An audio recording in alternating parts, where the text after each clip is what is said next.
este sistema ya está colapsando. Este sistema en el que estamos inmersos está colapsando y está haciendo agua por todos lados. Vemos la gente ya, las personas ya están sintiendo en su interior que la felicidad no la pueden encontrar en la materia. El sistema consumista te da tu comodidad, digamos. Te ofrece las cosas ya preparadas, esto lo tenés así, esto acá, subite el auto que apretá un botón y te lleva de un lugar a otro. Todo, el confort de las cosas, los aire acondicionado, lo que vemos como todas las necesidades básicas que tenemos probablemente no sean tan básicas o no sean necesidades. Hoy en día nuestra vida se centra en la materia y nos olvidamos que somos espíritu y que muchas veces la materia es una herramienta que tenemos nosotros para un crecimiento espiritual.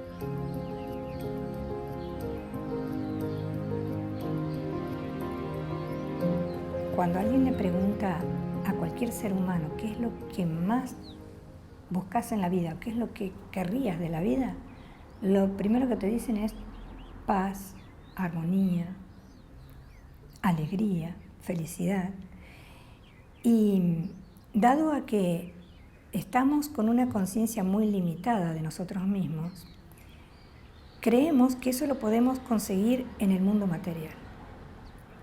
Como si la alegría se pudiera comprar en el supermercado o podríamos ir a cualquier shopping a buscar la felicidad y la paz. Pero si pensamos un poquito, estos no son objetos materiales, estos deseos. Estos deseos corresponden al mundo de la luz. Y el mundo de la luz, ese mundo de la luz que está en nosotros, corresponde a ese nivel espiritual que no tenemos activado. Por lo tanto, al no tener activado nuestro nivel espiritual, buscamos todo eso que anhelamos en objetos materiales. Y la sociedad constantemente nos estimula eso, porque es nuestra necesidad satisfacer esos deseos, porque son parte de nuestra esencia. La belleza, la armonía, la felicidad. Nosotros nacemos libres, nacemos felices, nacemos abundantes. No vamos a ver un bebé que esté preocupado. Esa luz nos la va a dar la conciencia interior. Nuestro mayor trabajo es trabajar sobre la conciencia, para que la conciencia ilumine nuestra mente, ilumine nuestro espíritu, ilumine nuestro accionar. Y conciencia es capacidad de darnos cuenta. Capacidad de entender quiénes somos fundamentalmente. Porque cuando uno quiere ayudar a alguien, le dice, toma conciencia de lo que estás haciendo. Es decir, date cuenta de lo que estás haciendo. Y nosotros tenemos que darnos cuenta de quiénes somos. Expandir la conciencia es reconocer nuestra verdadera identidad. Conocer un nivel de luz que todavía no la estamos utilizando. Además de todo, digamos, no nos hemos puesto a analizar el daño que le estamos causando al planeta, porque el individuo es un reflejo de la sociedad y la sociedad en la que vivimos es el planeta que tenemos.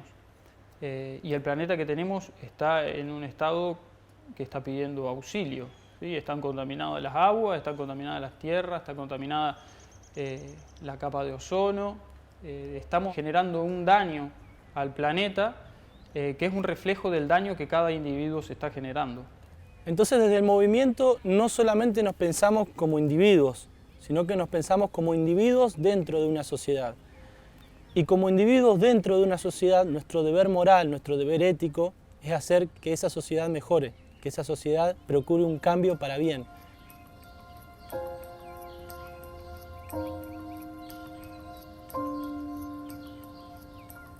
El movimiento tiene tres ejes. Decimos que es un movimiento sociocultural, poliético y espiritual. Y partimos de esta premisa un poco también haciendo alusión a esta tríada en la que está sujeto el hombre, que es cuerpo, mente y espíritu. La relación que hay entre el cuerpo, acá tenemos el cuerpo, la mente y el espíritu, es simplemente una expansión de la conciencia. No hay posibilidad de que nosotros podamos aplicar las funciones espirituales si no nos damos cuenta que estas funciones están en nosotros. Para ello debemos utilizar mucho lo que se llama el hemisferio derecho, que es el hemisferio del arte, que es el hemisferio que está relacionado con esos deseos de libertad, de altruismo, pero todo el sistema nos activa el hemisferio izquierdo, que es el hemisferio razonador, analítico, que pesa, que mide, que juzga. Entonces, la relación con el espíritu lo vamos a tener a través de un equilibrio entre estos dos hemisferios que conforman nuestra computadora que llamamos cerebro. Hasta ahora tenemos activado el cerebro izquierdo, que es el que razona, el que mide, y por eso nosotros, al no entender que tenemos abundancia infinita porque nuestra función de abundancia está desactivada, queremos quitárselo al otro. Porque creemos que eso que el otro tiene nos falta a nosotros. Y, por supuesto, esto nos hace egoístas. Y el amor en este sistema, o la paz en este sistema, o la no violencia en este sistema, es inaplicable.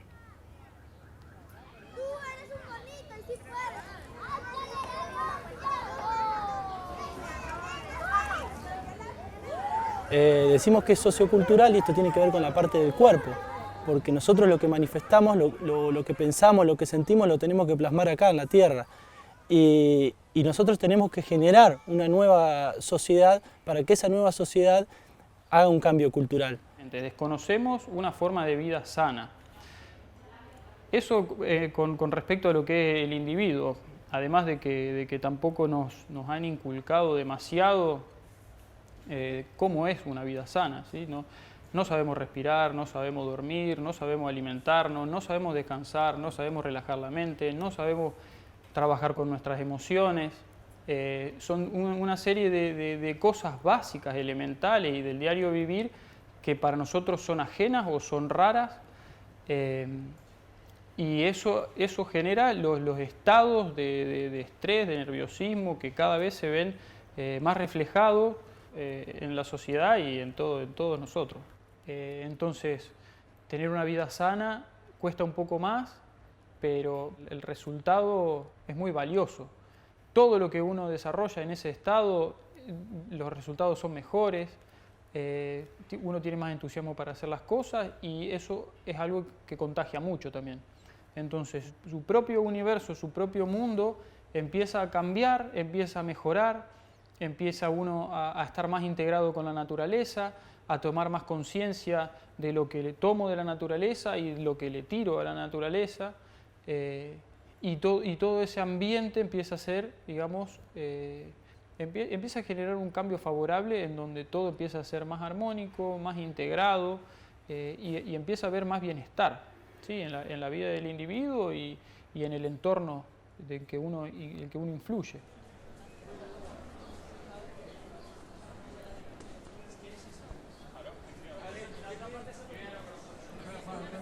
Poliético tiene que ver con la parte intelectual, ¿no es cierto? Pensar una determinada práctica a partir de la ética y a partir de que eso influya en la vida de la sociedad e influya de buena forma. Es decir, hacer política desde el ejemplo, no aspirando a una elección o no aspirando a generar un partido político, sino simplemente la política diaria, la que tenemos todos los días, la que tenemos en nuestra casa, la que tenemos con la familia, la que tenemos con nuestros amigos, y nosotros siendo la mejor versión de nosotros posible para que ello influya en los demás. Y que ese cambio uno no lo puede esperar a que un día asuma un presidente y diga vamos a cambiar tal modelo y vamos a poner otro, sino que ese cambio tiene que ser un cambio individual, que cuando el individuo cambia, empieza a contagiar ese cambio y cuando un individuo cambia, puede cambiar la sociedad. Entonces, naturalmente surge líderes que representan a la sociedad. Nosotros no somos ajenos a los líderes políticos, a los líderes económicos, a los modelos económicos. Son simplemente reflejo de nosotros mismos.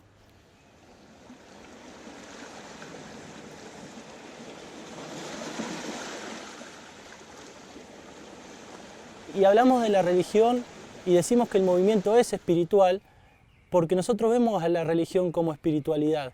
La espiritualidad tiene que ver con un encuentro con uno mismo, con un conocimiento de uno mismo y una conexión con Dios. De ahí viene el significado de la palabra religión. La etimología de la palabra religión viene del latín religare, que significa volver a ligar. ¿Volver a ligar qué? Volver a ligarnos nosotros, volver a conectarnos nosotros con esa parte divina que todos llevamos dentro. Un religioso es una persona que se sigue a sí mismo, que sigue a su divinidad, ¿sí? Que busca integrarse a eso.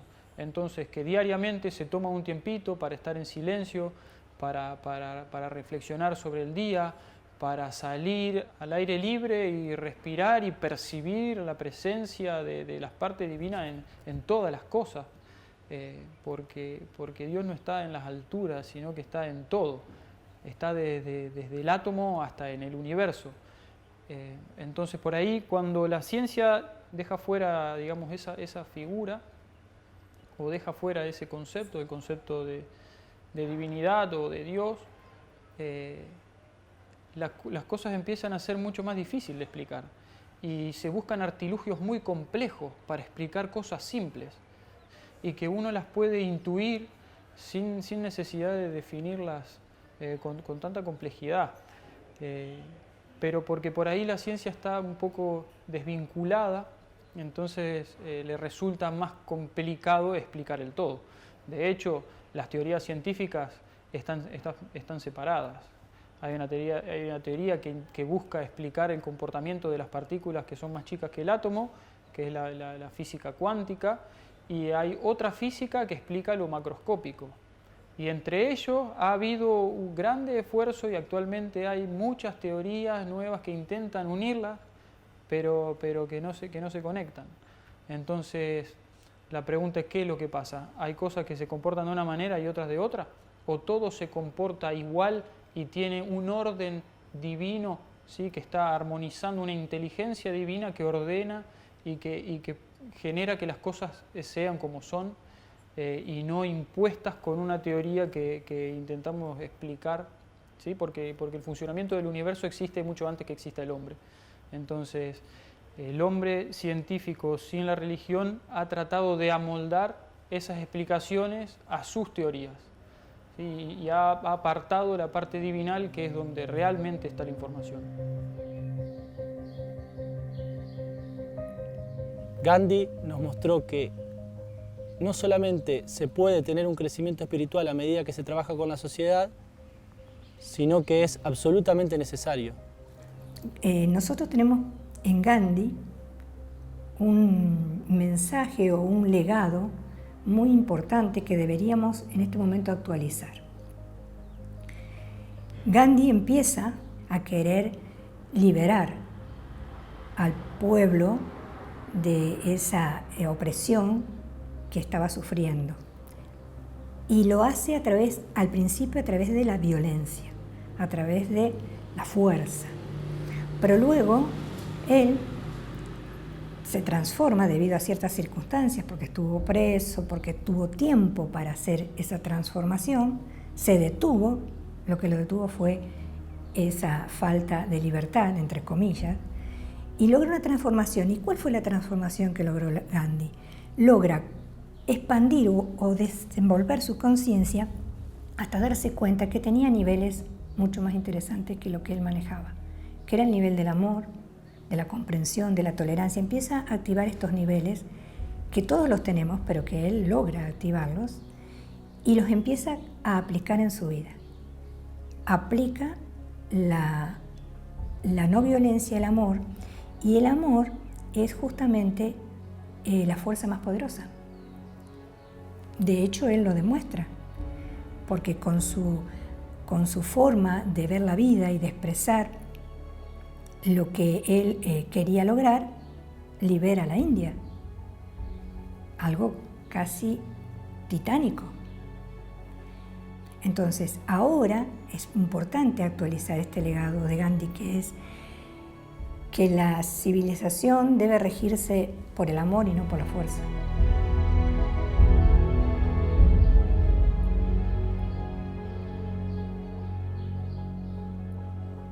Gandhi decía, quien no entiende de política no entiende de religión, y quien no entiende de religión tampoco entiende de política.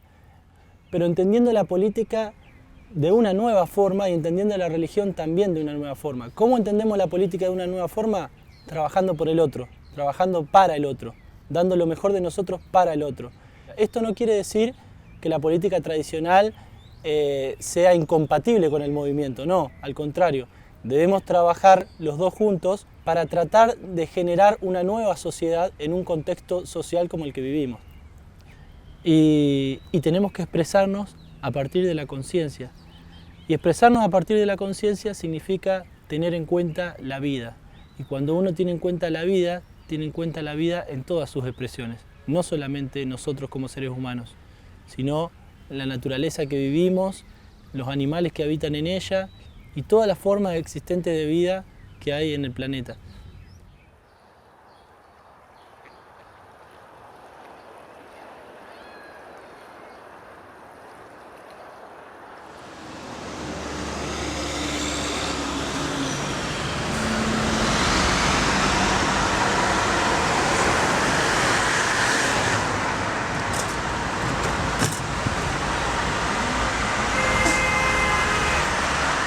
Sabemos que el petróleo se ha generado con restos fósiles y con materia orgánica que ha quedado en determinadas condiciones de presión y de temperatura dentro de la Tierra y se formó esa sustancia, ¿no?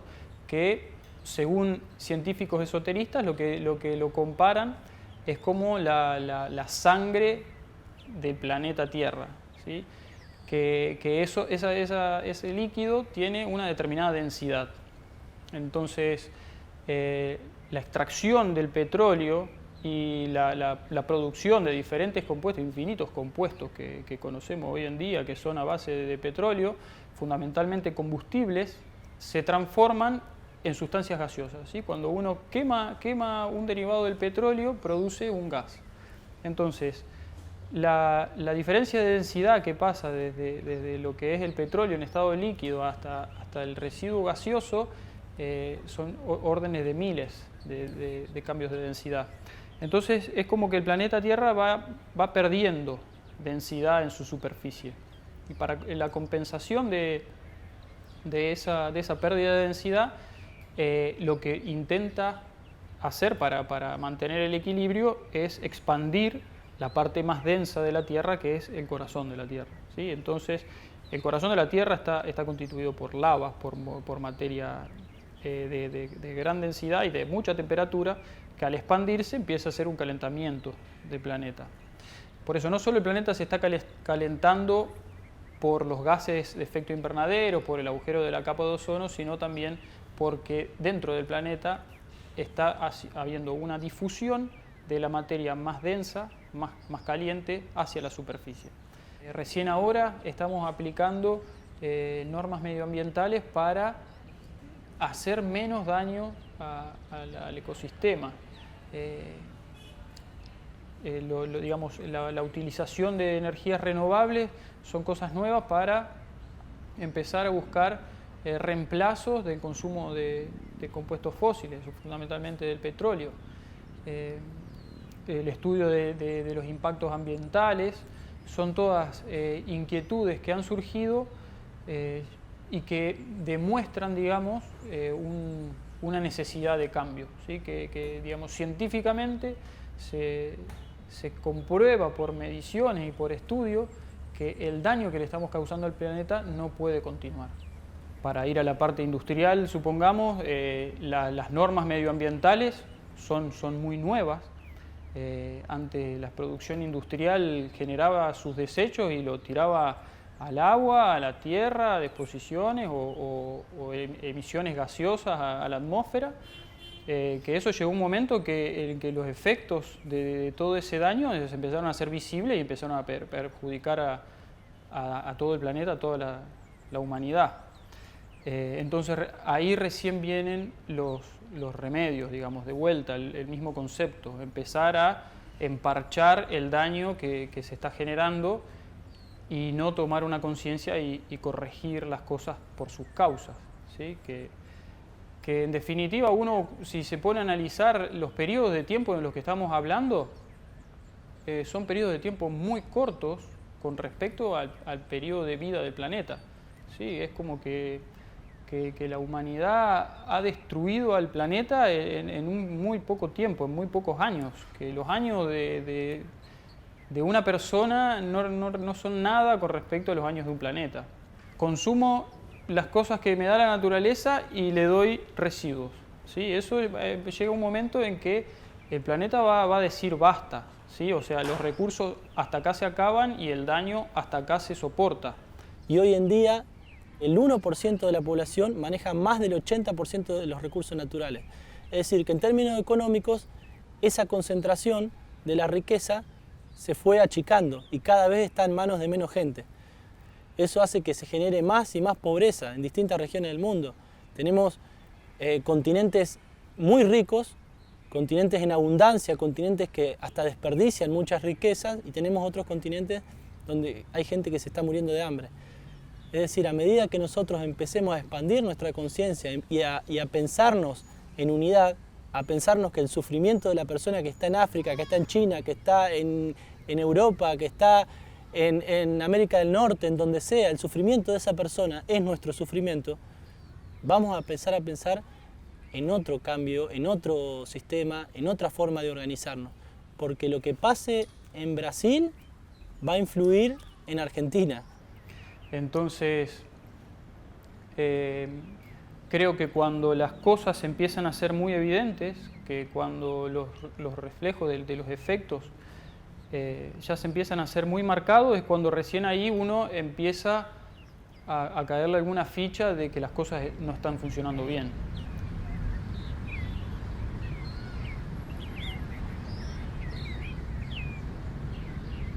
Como movimiento, para llegar a ese crecimiento espiritual lo planteamos de dos formas. Una parte es la caridad y otra parte es la parte filantrópica. La caridad no funciona sin filantropía y la filantropía no funciona sin caridad. Van de la mano.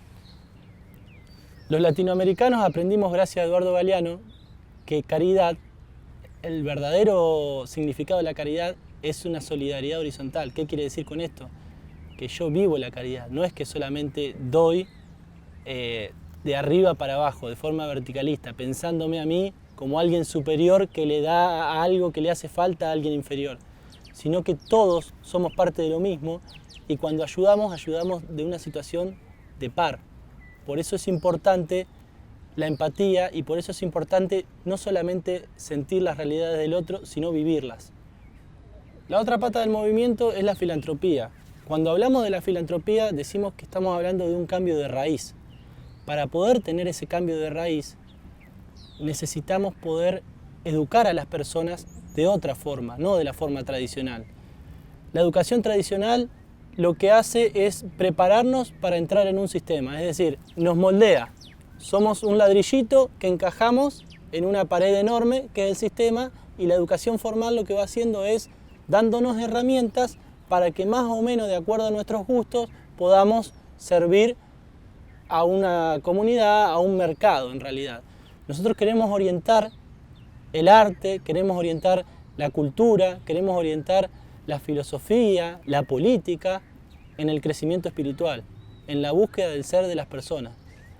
Esa es la filantropía que queremos pensar como movimiento.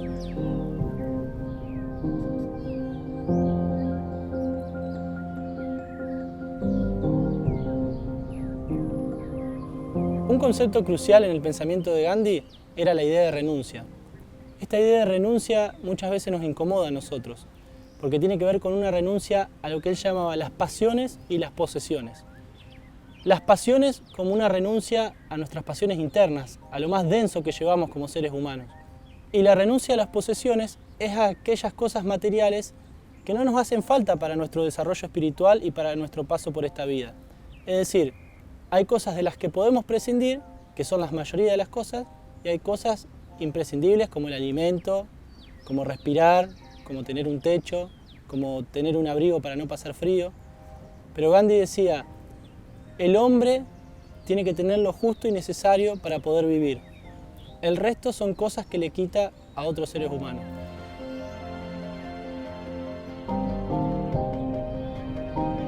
Pensar esa doble renuncia significa también plantear una alternativa al sistema económico, porque hoy el sistema económico se basa en el consumo. Entonces, si nosotros consumimos, le estamos dando energía a este sistema económico que nos tiene esclavizados.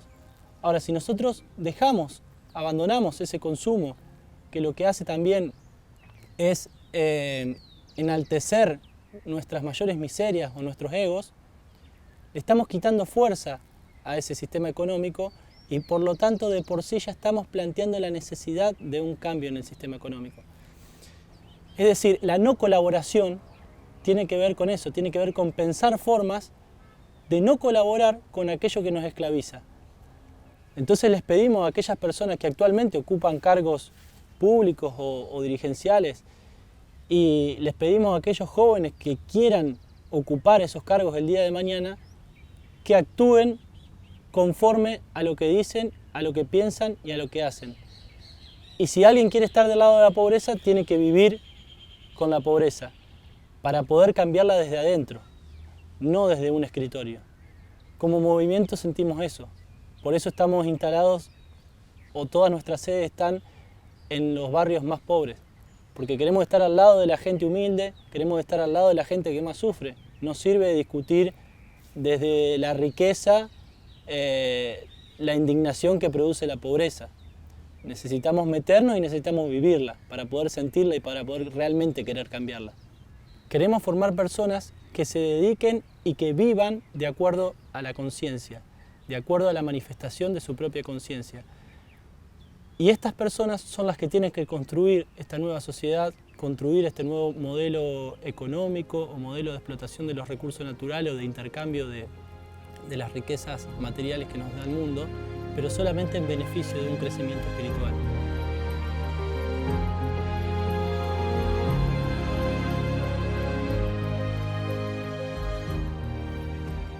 Las preguntas entonces que nos hacemos como movimiento es, ¿estamos viviendo en un sistema económico, social y político que genere las condiciones para que nosotros podamos ser realmente felices, para que podamos crecer espiritualmente?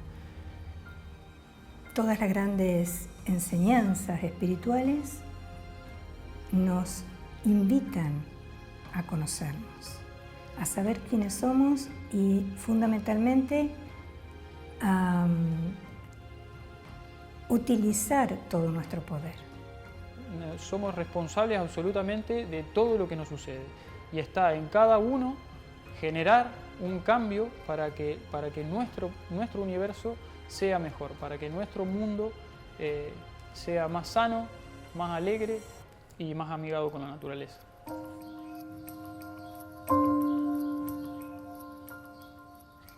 En Latinoamérica está la fuerza de esa nueva cultura, de esa nueva sociedad, de esa nueva forma de pensar la economía mundial. Empezar a pensarnos de otra forma, de una forma más cooperativa, y de una forma más cooperativa con la naturaleza y con el resto de los seres humanos. Necesitamos ir hacia lo espiritual.